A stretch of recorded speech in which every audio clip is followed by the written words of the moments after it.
Imagina un mundo donde el envejecimiento es opcional, donde los órganos se pueden imprimir en 3D y donde la biología se puede programar como un software o construirse como un Lego.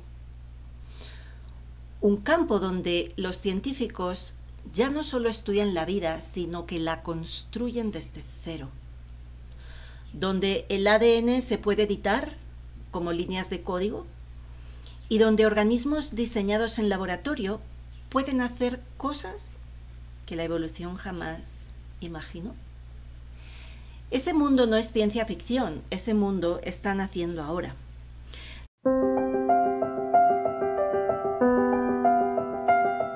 Soy Ana María Oliva, doctora en biomedicina, y te doy la bienvenida a este nuevo episodio en mi canal de YouTube, un espacio donde exploramos los avances que están reescribiendo las reglas de la propia vida. Y hoy vamos a estar hablando de biología sintética, de su impacto en la salud y el inevitable camino hacia el transhumanismo. Se trata de un área de la ciencia en la que no solo se estudia la vida, sino que se rediseña.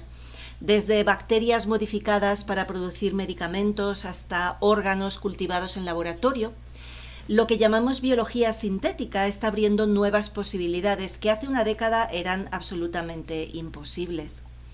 Estamos a punto de reescribir las reglas de la biología. No sé si para curar enfermedades o para rediseñar el cuerpo humano, extender la vida e incluso, hay quien dice, desafiar la muerte. No es ciencia ficción, es biología sintética. Pero eso nos va a llevar a preguntas que son muy profundas. ¿Podemos realmente mejorar la biología humana sin consecuencias imprevistas? ¿Nos dirigimos hacia una era de humanos aumentados, fusionados con la tecnología? O incluso, más inquietante, ¿estamos diseñando el futuro de la vida o estamos jugando a ser dioses? Prepárate porque lo que vas a escuchar podría cambiar para siempre la forma en la que ves tu propio cuerpo y en la que ves el futuro de la humanidad. Vamos a empezar hablando de la biología sintética. Imagínate que pudieras programar la vida como se programa un software. Que en lugar de estar escribiendo líneas de código en un computador, pudieras estar escribiendo secuencias de ADN y creando nuevas formas de vida a la carta. Bien, eso es en esencia lo que llamamos la biología sintética. Es un campo donde la biología y la ingeniería se cruzan, permitiéndonos diseñar y construir organismos con funciones específicas. Fíjate lo que te digo, diseñar y construir. No se trata solo de modificar genes como hace la ingeniería genética tradicional. La biología sintética va mucho más allá. Crea sistemas biológicos desde cero o rediseña completamente organismos para que hagan aquello que la naturaleza nunca les diseñó para hacer. Y podríamos preguntarnos cómo funciona realmente. Pues bien, los científicos utilizan diferentes herramientas, por ejemplo, la edición genética con CRISPR, la síntesis de ADN artificial, la reprogramación celular, para poder hacer ¿qué? Diseñar microorganismos que produzcan aquello que quieren, por ejemplo, medicamentos, bacterias que limpian de contaminación o incluso células humanas modificadas para, por ejemplo, combatir el cáncer. Y algo todavía más increíble, ya se han creado células sintéticas que son capaces de dividirse por sí mismas y hasta organismos con ADN expandido que incluyen bases artificiales, algo que jamás existió en la evolución natural. Entonces la pregunta es, si podemos reprogramar la vida, ¿hay algún límite? ¿Deberíamos ponerlo? Porque ahí es donde la biología sintética, empieza a rozar el territorio del transhumanismo. No solo podemos enfocarlo hacia curar enfermedades, sino también, como nos proponen, a mejorar el cuerpo humano, aumentar la inteligencia y en última instancia rediseñar lo que significa ser humano. Y eso abre una caja de Pandora de posibilidades, de dilemas y de consecuencias que vamos a estar explorando a continuación. Así que quédate conmigo que vamos a continuar hablando sobre la biología sintética. Y si hay un área donde la biología sintética ya está revolucionando el mundo, es la medicina. Ya sabéis que yo tengo justo mi doctorado en biomedicina y la biomedicina es la parte de la ciencia que estudia precisamente estos avances científicos. Así que estamos hablando de que el otro día os hablé de nanomedicina, tenéis el podcast sobre nanomedicina ya disponible, y estábamos hablando de tratamientos personalizados, incluso de órganos cultivados en laboratorio e incluso células que podemos reprogramar para que hagan lo que nosotros queremos. En principio, se supone que para curarnos desde dentro. Así que piénsalo, porque durante bastantes siglos, a pesar de que la medicina que tenemos ahora no es la evolución de todos los siglos de medicina, pero en general la medicina, vamos a decir, al menos desde el infame informe Flexner, ha sido reactiva. Es decir, reacciona ante algo que ha ocurrido. Nos enfermamos, buscamos un remedio. Pero ahora dicen que gracias a la biología sintética podemos prevenir enfermedades.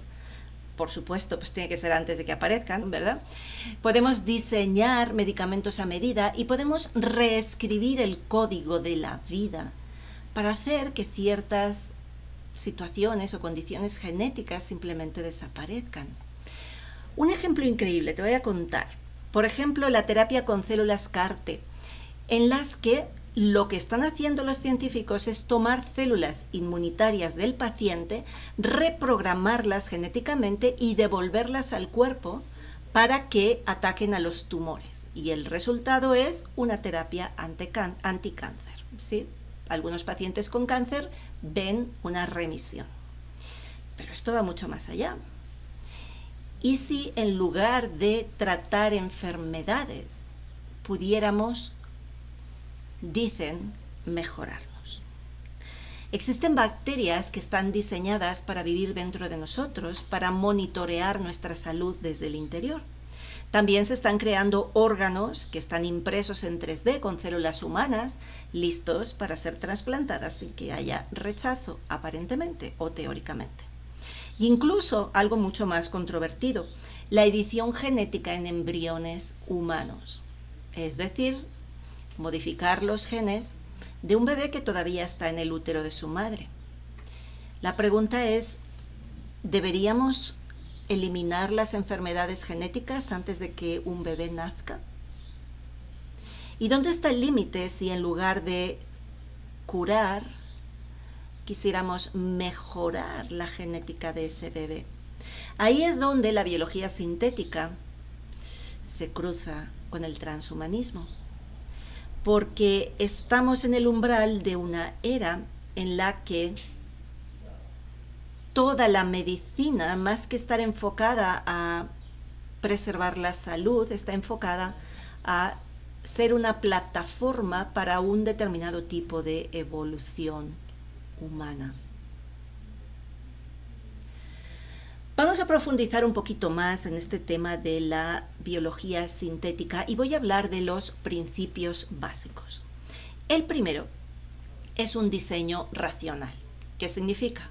Que en lugar de depender de la evolución natural o de procesos biológicos, la biología sintética parte de un objetivo y diseña los sistemas desde cero para cumplirlo. Es decir, igual que si estuviera construyendo cualquier otra cosa, como si estuviera programando un software, pero en lugar de hacerlo en código lo hace con ADN y con biomoléculas. ¿Cómo funciona? Pues imagínate que defines una función. Quieres un medicamento como la insulina, ¿vale? Entonces, ¿qué haces luego? Identificar o crear las piezas biológicas que necesitas, ya sean genes o proteínas, y haces un plano de todo eso, y eso lo ajustas mediante simulaciones, por supuesto en computador, y luego se aplica a un organismo vivo. Por ejemplo, una bacteria, la Escherichia coli, fue modificada para producir, en este caso no insulina, pero sí artemisina. La artemisina que contiene la Artemisa annua, pues en vez de en vez de cultivar la artemisa, modifican genéticamente una Escherichia coli para que fabrique el principio activo, la artemisina, de la planta Artemisa. Y de esa manera, aparentemente, permite un control mucho más preciso y reduce toda la casuística de ensayo-error que tenemos que hacer. El segundo principio básico es lo que llamamos partes biológicas estandarizadas o biobricks. ¿Qué significa? Pues que de la misma manera que en la ingeniería se utilizan componentes estándar como tornillos o circuitos, la biología sintética también utiliza piezas de ADN conocidas, con funciones predecibles, que son los biobricks, o partes biológicas moduladas.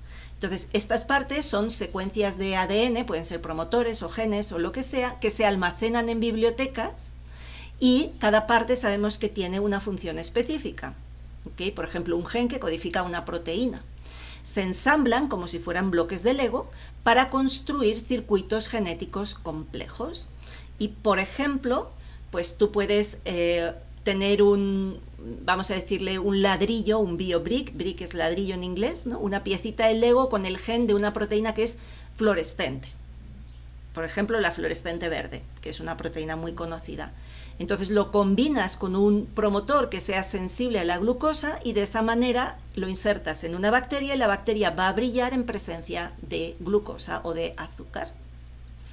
Bien, el tercero de estos principios básicos es la edición genética. Ahí las cosas se empiezan a complicar, ¿verdad? O no, porque al final es más de lo mismo. ¿Qué significa? Pues que la biología sintética lo que hace es tener herramientas que le permiten modificar y escribir el ADN con precisión. Corta y pega, elimino, inserto o altero genes en organismos vivos. ¿Cómo se hace eso? Con el CRISPR-Cas9, que es una tijera molecular que corta el ADN in vivo, es decir, dentro del organismo, en el lugar que le digas y permite insertar secuencias nuevas. Es rápida, es barata y es precisa. También se puede hacer síntesis de ADN. También hay máquinas que sintetizan secuencias de ADN desde cero o que recombinan diferentes ADNs, por ejemplo, mezclando un ADN sintético dentro del genoma. Por ejemplo, pues hay un proyecto que es el proyecto de la célula mínima, que se le llama SynTh 3.0, que usa edición genética para eliminar genes que no son esenciales y crea un organismo funcional, un organismo que está vivo, pero que tiene un genoma sintético. ¿Sí? Porque tienes que pensar una cosa, por más que hablemos de organismos sintéticos, tienes que tener una base natural, tienes que tener una base biológica. Y lo que hacen es quitar parte de ese ADN y sustituirlo por un organismo sintético. A eso le llaman crear organismos, ¿vale? Entonces esa es la forma en la que se generan sistemas biológicos nuevos, que no es que sean 100% nuevos, insisto, utilizas una base que ya está biológica y lo que haces es modificarla al extremo de lo que se pueda. Bien, el cuarto principio básico es la simulación computacional. ¿Qué significa? Algo muy surrealista, que antes de probar el diseño en un organismo vivo, lo prueban en un software para predecir qué puede pasar. Crean un modelo matemático para simular las interacciones moleculares o lo que sea. Hay incluso herramientas como una que se llama Celo para diseñar circuitos genéticos o incluso una especie de AutoCAD que se llama SymBioCAD, que es el que permite generar planos y predecir resultados de esta ingeniería genética que se hace, ¿no? Hay otra idea que es importante y es que todos estos principios no funcionan de forma aislada, sino que se van complementando. De alguna manera el diseño racional te dice cuál es el objetivo, cuál es la estrategia, a partir de ahí tienes las partes que van a ser los bloques de construcción, Luego tienes la edición genética, que es la herramienta para ensamblar todas esas partes, y luego haces la simulación en computación para ver que eso sea viable, ¿no? Es exactamente lo mismo que si quisieras construir un robot biológico. Diseñarías primero la función, empezarías a buscar qué partes estandarizadas hay que puedas usar, buscarías cómo ensamblarlas con las herramientas que tengas y simularías y ajustarías el diseño antes de implementarlo para ver cómo se va a mover. Bien, entonces, si miramos cuáles son las áreas claves en las que se está utilizando la biología, yo he mencionado anteriormente la medicina.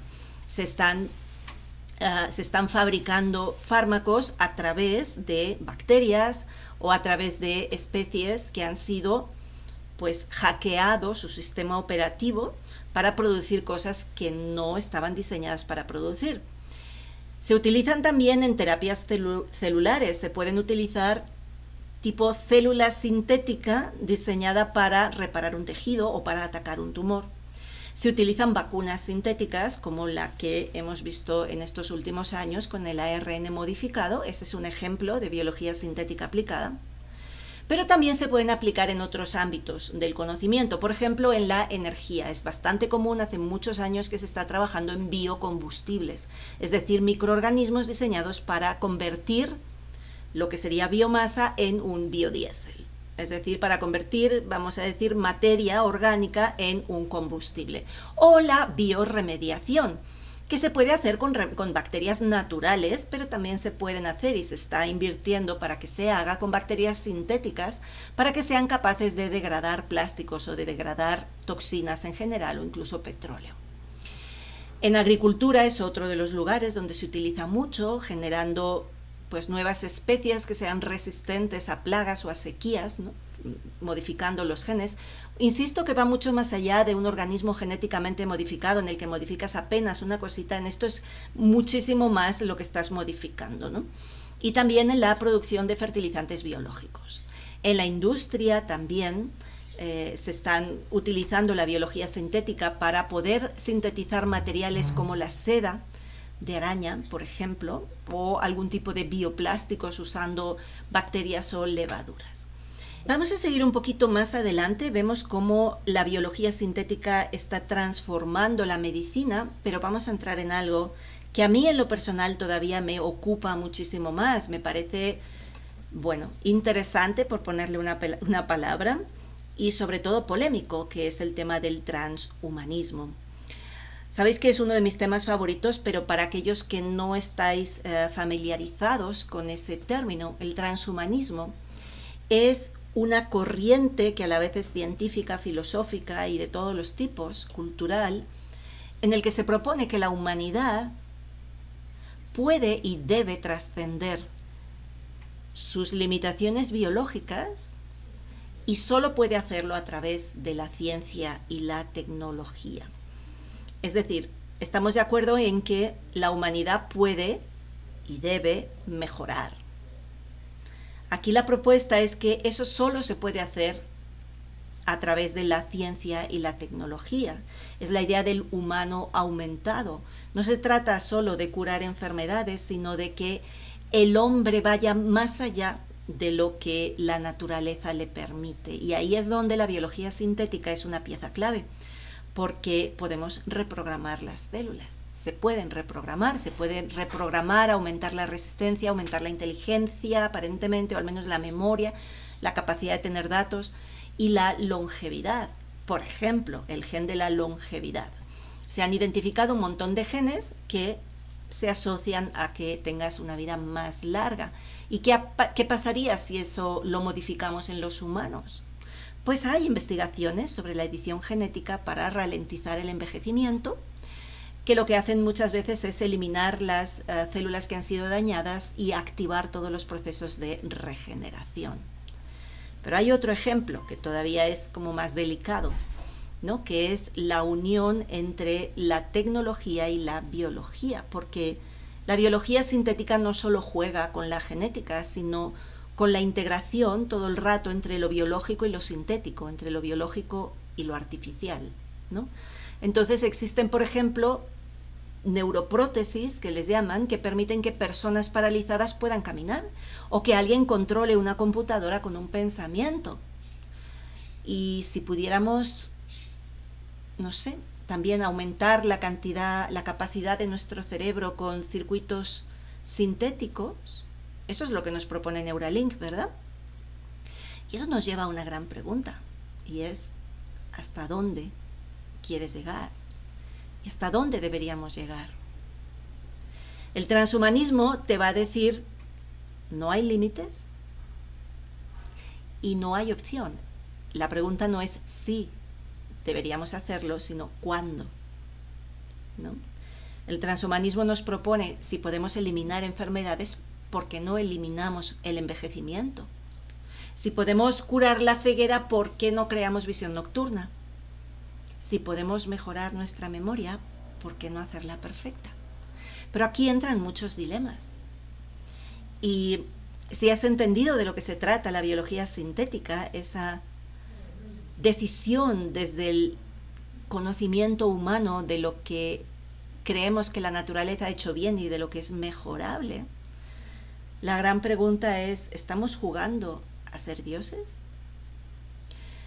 En el caso de que te parezca que es adecuado, vamos a crear una nueva élite biotecnológica. Eso es lo que nos están diciendo. Eso es lo que propone Yuval Harari, ¿no? Cuando está diciendo que habrá un grupo selecto de personas que serán los humanos 2.0 y el resto quedarán atrás. ¿Va a ser eso así? Porque la biología sintética, el transhumanismo, no son ciencia ficción, son una realidad que estamos construyendo, que se está construyendo. La pregunta no es si eso va a pasar, la pregunta es cuándo y quién va a decidir cómo se usa. Bueno, hemos estado explorando esta biología sintética, cómo esto está cambiando la medicina, la sociedad en general, cómo se cruza con el transhumanismo. ¿Y dónde nos deja todo esto? ¿A qué punto estamos llegando y cuál es el futuro que nos espera? Porque la biología sintética nos habla de posibilidades casi ilimitadas. Y eso nos pone en un punto en el que casi todos los que trabajan en este ámbito te dirán que no hay otra opción. Te dirán que es lo que hay, a no ser que quieras quedarte atrás, cuando todo el mundo viva 200 años y tú solo vivas 90, ¿no? Hay muchas posibilidades de avances. No lo sé si tanto en la medicina, una medicina le llaman prometedora porque promete el curar todas las enfermedades. El proyecto Genoma Humano también nos prometió eso. Aquí estamos viendo una de las aplicaciones de ese proyecto. Nos proponen también esa longevidad. Imagínate, ¿no? Pero ¿eso es un regalo o es una maldición? Imagínate que tienes una vida de 200 años. ¿Cómo sería nuestra sociedad entonces, ¿no? Y dicen también, pues es la única evolución del ser humano posible, pero yo me pregunto, ¿eso es la evolución de un robot o de un humano? ¿Qué es lo que nos hace humano de vuelta, no? Viste que yo siempre hago esa pregunta. ¿Es la perfección genética una bendición o una maldición? ¿Estamos seguros de que la genética lo es todo? Y la epigenética y la morfogenética. Porque hay demasiados ámbitos que no se han tenido en cuenta en esta imagen general, ni siquiera del cuerpo humano, porque además, ¿es el humano solo un cuerpo? ¿Es solo un cuerpo?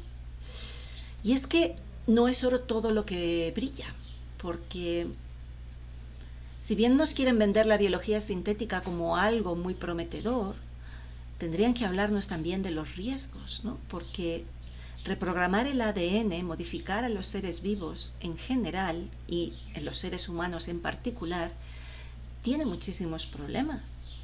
No solo materiales, sino también éticos, ¿no? ¿Quién tiene derecho a decidir qué cambios se deben hacer? ¿Cómo vas a regular el acceso a eso? ¿Cómo vas a pedir un consentimiento informado de eso? ¿Cómo te crees que sabes más que la propia naturaleza? ¿Por qué consideramos que el cuerpo solo es la materia que vemos y por qué seguimos considerando que la enfermedad es un error. Sabemos que el progreso científico no se va a detener. Sabemos que va a haber una corriente mayoritaria que va a estar ahí, en ese límite entre lo humano y lo no humano. Pero yo estoy haciendo estos programas, bueno, para dar una información que creo que es veraz, o al menos me lleva muchas horas el ponerme al día de todo y reescribir el conocimiento. Yo estoy haciendo estos programas simplemente para que sepas que toca elegir. Toca elegir sí o sí. Toca elegir hacia dónde quieres ir. Hacia si quieres alterar tu biología, alterar tu evolución. Si crees que eres solo un cuerpo, si crees que la enfermedad es un error. Si crees que el camino viene por la transformación de la materia. O si crees que el camino hacia el futuro tiene más que ver con desarrollar todos los potenciales que tenemos como humanos y también explorar todas nuestras capacidades, ese 95% del cerebro que dicen que no estamos utilizando. ¿Cuál es el camino? Ya que no utilizo el 95% del cerebro, ¿me pongo un chip que haga lo que yo no estoy haciendo o me pongo a desarrollar ese otro 95% del cerebro? ¿Cuál es el camino que vas a elegir? Yo siempre digo que la información nos tiene que permitir tomar mejores decisiones. Hubo mucha gente que dejó que en su cuerpo entrara un ADN sintético en estos últimos años porque nadie les contó lo que estaban haciendo. Nadie les contó. Les dijeron que era un ADN mensajero. Nadie les dijo que era un ADN sintético que tenía el potencial, que además iba acompañado con otro ADN que tenía el potencial de cambiar tu información genética. Nadie les dijo eso. Solo les dieron una información que les hizo tomar una mala decisión y las pruebas están ahí fuera. Nadie les dijo esto es una biología sintética, nadie les dijo eso. Solo les dijeron con esto vas a estar seguro, con esto no te vas a morir. O siquiera con eso vas a poder ir a trabajar. Y por eso yo tengo esta casi obsesión, ¿no? en transmitir una información que sea veraz. Intento hacerlo de forma neutra, al menos en la primera parte, para que tú también puedas ir haciéndote tu idea. Luego, claro, pues ahora llegados al final, yo te doy mi impresión también, ¿no? Te digo mi reflexión personal.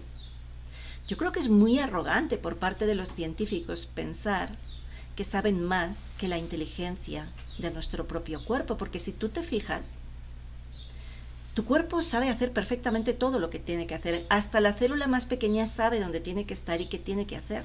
Piensa en la digestión, piensa en la respiración, piensa en cualquier proceso fisiológico.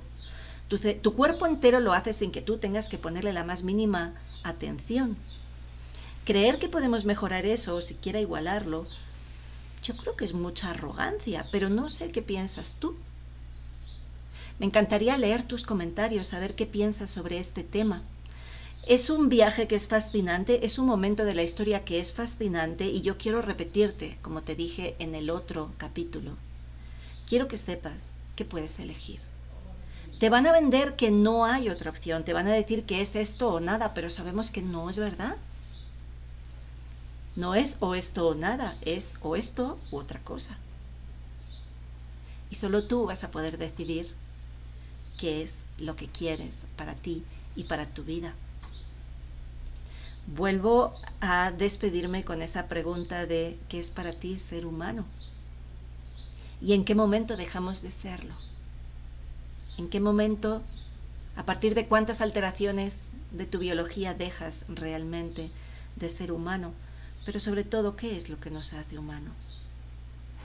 Quiero que sepas que si todos estos temas te interesan, tenemos la Universidad del Terreno, donde estamos divulgando una ciencia que nos permita tomar mejores decisiones.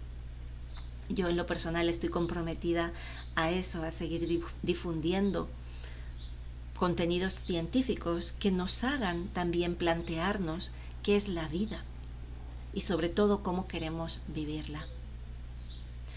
quiero recordarte que no estás solo, que ser humano es grandioso y que nada ni nadie puede jamás apagar nuestra luz.